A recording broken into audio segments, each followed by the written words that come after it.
आज हम बता रहे हैं कबीर के बारे में। लेसन 4 है, 4 सेमेस्टर वालों। कबीर का जीवन परिचय। महात्मा कबीरदास हिंदी भक्ति काव्य धारा की ज्ञानाश्रयी शाखा के प्रधान कवि थे। आपके जन्म और मृत्यु के संबंध में विद्वानों में परस्पर मतभेदी तथा प्रामाणिक तथ्यों के आधार पर आपका जन्म संवत 1455 में वाराणसी में और मृत्यु संवत 1575 में मगहर में हुई थी। जनश्रुति है कि कबीर एक विधवा ब्राह्मणी के गर्भ से उत्पन्न हुए। उस ब्राह्मणी ने लोकपात के भय से इन्हें लहर तारा नामक तालाब के किनारे फेंक दिया, जहाँ से जुलाहा जाति के नीमा और नीमू दंपति ने इनको उठा लिया और इनका लालन पालन किया। बड़े होने पर कबीर ने भी जुलाहे का ही धंधा अपनाया। जुलाहे का धंधा करते हुए कबीर के हृदय में ज्ञान प्राप्त करने की इच्छा बलवती हुई। इसलिए इन्होंने महात्मा रामन जी को अपना गुरु बनाया। कबीर का विवाह लोई नामक महिला से हुआ था तथा इनके पुत्र कमाल और एक पुत्री कमाली भी थे। अपने अंतिम दिनों में कबीर मगहर में आकर रहने लगे थे। लोगों ने बताया, जो काशी में मरता है स्वर्ग जाता है और जो मगहर में मरता है वह नरक जाता है। स्वाभिमानी और साधक कबीर को यह सहा नहीं गया, मतलब इन्होंने इस पर विश्वास नहीं किया। उन्होंने कहा कि काशी में मरकर स्वर्ग प्राप्त किया तो इसमें ईश्वर की क्या बढ़ाई होगी, हम तो मगहर में मरकर स्वर्ग प्राप्त करके रहेंगे। कबीर बहुमुखी प्रतिभा लेकर अवतरित हुए थे। वे अक्खड़ व्यक्तित्व से युक्त लापरवाह और मस्त मौला फकीर थे। वे मुसलमान होने पर भी मुसलमान नहीं और जन्म से हिंदू होते हुए भी विरक्त होते हुए भी ग्रस्त थे। कबीर ने नाथपंथी अवधूतों, मुल्लाओं और पंडितों को उनके बाह्य डांबर के लिए फटकारा। उन्होंने हिंदू तथा मुसलमान दोनों को एक ही दृष्टि से परखा और उनके सहयोग के साथ जीने का पाठ पढ़ाया।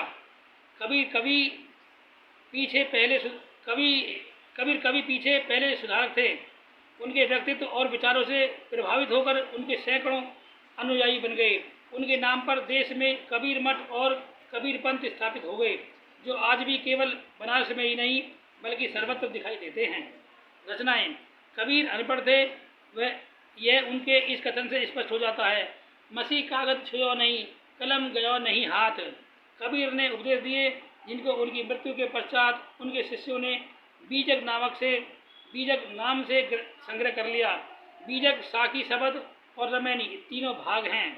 कबीर की साखियाँ दोहों के रूप में हैं। उनमें सैद्धांतिक उपदेशों और समाज सुधार संबंधी शिक्षा की प्रधानता है। शब्द गे पद है और उसमें मुख्यतः प्रेम परक भक्ति की अभिव्यक्ति है। रमैनी चौपाई तथा दोहा पद्धति पर रचित है। साहित्य में स्थान, ये हेडिंग है, साहित्य में स्थान। कवि समाज सुधारक और संत होने के नाते कबीर ने समाज में उन्होंने आदरणीय स्थान प्राप्त किया। भक्ति के क्षेत्र में भी उनका महत्व था। आगे आने वाले कई कवियों में उनके काव्य ऋण को ग्रहण किया। सिर से पैर तक मस्तमौला स्वभाव से फक्कड़ भक्ति के सामने, निरीह के सामने प्रचंड दिल के, साफ दिमाग के दुरुस्त, भीतर से कोमल, बाहर से कठोर थे। वे युगांतरी कवि थे। उनका युगांतरी काव्य आज जन जन के मुख पर सहज भाव मुखरित होता है। कबीर आज भी युग के लिए एक संदेश हैं। उनका साहित्य में सर्वोच्च स्थान है। अब हम बता रहे हैं सूरदास जी का जन्म यानी जीवन परिचय। सूरदास जी के बारे में पहले जीवन परिचय बता रहे हैं। इस महाकवि का जन्म आगरा के निकट रुनक्का नामक ग्राम में संवत 1535 विक्रम सन 1498 ईस्वी में हुआ था। कुछ विद्वान दिल्ली के निकट सीही को सूरदास का जन्म स्थान बताते हैं। सूरदास अंधे थे। कुछ लोग इन्हें जन्मांध मानते हैं, पर इनकी रचनाएं इस बात का प्रमाण है कि वे जन्म से अंधे नहीं थे। उन्होंने रंग के मिश्रण और प्रतिबिंब आदि के जो सजीव वर्णन किए हैं, वे आंखें प्रत्यक्ष अनुभव बिना संभव नहीं हैं। सूरदास उच्च कोटि के गायक थे, भजन गाया करते थे।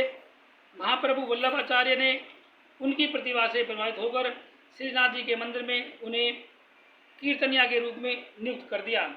वल्लभाचार्य जी के पुत्र विट्ठलनाथ जी द्वारा स्थापित अष्टछाप कवियों में सूरदास को शीर्षस्थ स्थान प्राप्त हुआ। गौ घाट पर रहकर वे जीवन भर भगवान श्री कृष्ण की लीलाओं के गायन और पद रचना में संलग्न रहे। संवत 1640 सन 1583 ईस्वी में मथुरा के पास पारसौनी नामक ग्राम में सूरदास का देहावसान हो गया। कृतियां। सूरदास की वैसे तो अनेक रचनाओं का उल्लेख किया जाता है, पर अभी तक इनकी 3 रचनाएं सभी विद्वानों द्वारा स्वीकार की जाती हैं। ये 3 काव्य कृतियां इस प्रकार हैं। पहली है इनकी सूरसागर। सूरसागर, इसमें भगवान श्री कृष्ण की लीलाओं को के पदों में प्रस्तुत किया गया है। कहा जाता है कि सूरसागर में 1.25 लाख पद थे, पर अब तक लगभग 5-6 हजार पद ही प्राप्त हो सके हैं। इसमें सूर की भक्ति भावना, कृष्ण की बाल लीलाओं, गोपिकाओं के साथ विहार, गोपिकाओं के विरह आदि का बड़ा ही सजीव और मार्मिक वर्णन हुआ है। वात्सल्य और श्रृंगार रसों का तो यह सागर ही हैं। यही ग्रंथ सूरदास की कीर्ति का आधार है। नंबर 2, सूर सारावली। यह सूर सागर का सार रूप है। इसमें 1107 छंद संग्रहित हैं। सूर सागर की भांति इसमें भी भगवान कृष्ण की सगुण भक्ति का वर्णन किया गया है। तीसरा है साहित्य लहरी। 118 पदों का संग्रह है। इसमें सूरदास ने अपनी काव्य प्रतिभा का प्रदर्शन किया है। साहित्य लहरी के पद रसों और अलंकारों से परिपूर्ण है। सूरदास ने अपनी सभी रचनाओं में भाव विभोर होकर कृष्ण की लीलाओं का वर्णन किया है। इसीलिए उनकी कविता का भाव पक्ष बहुत प्रबल है। भावों के साथ ही कला पक्ष का भी सुंदर संयोग हुआ है। ये था हमारा सूरदास का जीवन परिचय। अब हम बता रहे हैं तुलसीदास। तुलसीदास जीवन परिचय। गोस्वामी तुलसीदास जी के जन्म के विषय में कुछ विद्वानों में मतभेद है। फिर भी ज्ञात तथ्यों के आधार पर इनका जन्म 1554 की श्रावण शुक्ला सप्तमी को बांदा जिले के राजापुर नामक गांव में एक ब्राह्मण परिवार में हुआ था। तुलसी की जन्मतिथि के विषय में यह दोहा प्रसिद्ध है। 1554 विषय तरनी तनुजातीर श्रावण शुक्ला सप्तमी तुलसी धर्यो शरीर। इनकी माता का नाम हुलसी और पिता का नाम आत्माराम दुबे था। कहा जाता है कि अभुक्तमूल नामक नक्षत्र में जन्म लेने के कारण इनके माता पिता ने इन्हें अनिष्टकारी समझकर त्याग दिया था। तुलसी दर दर भटकते रहे। संयोगवश इनकी भेंट महान विचारक और भक्त स्वामी नरसिंह दास जी से हो गई। इनके संपर्क में आने के कारण तुलसी ने वेद, पुराण, उपनिषदों आदि धार्मिक ग्रंथों का विस्तार पूर्वक अध्ययन किया और राम भक्ति का प्रसाद प्राप्त किया। इनका विवाह दीनबंधु पाठक की सुशील और रूपवती कन्या रत्नावली से हो गया। पत्नी के प्रति तुलसी की अत्यधिक आसक्ति थी। कहा जाता है कि एक बार पत्नी ने इन्हें फटकारते हुए ईश्वर भक्ति का उपदेश दिया था, जिससे उन्हें वैराग्य उत्पन्न हो गया था। इन्होंने क्या कहा था इनकी पत्नी ने? अस्थि चरम में देहमम तामे ऐसी प्रीति तेसी जो श्री राम में होती न भवभीति। घर छोड़कर तुलसीदास काशी, अयोध्या, चित्रकूट आदि धार्मिक तीर्थ स्थलों में घूमते फिरते रहे और साधु संगति करते रहे। बाद में तुलसीदास जी अयोध्या आकर रहने लगे और अयोध्या में ही रहते हुए इन्होंने लगभग 2.5 वर्षों में रामचरितमानस नामक महाप्रबंध काव्य की रचना की। फिर तुलसीदास काशी चले गए और यहीं रहकर इन्होंने अनेक ग्रंथों की रचना की। इनकी मृत्यु सन 1680 में हो गई। इस संबंध में यह दोहा बहुत ही प्रसिद्ध है।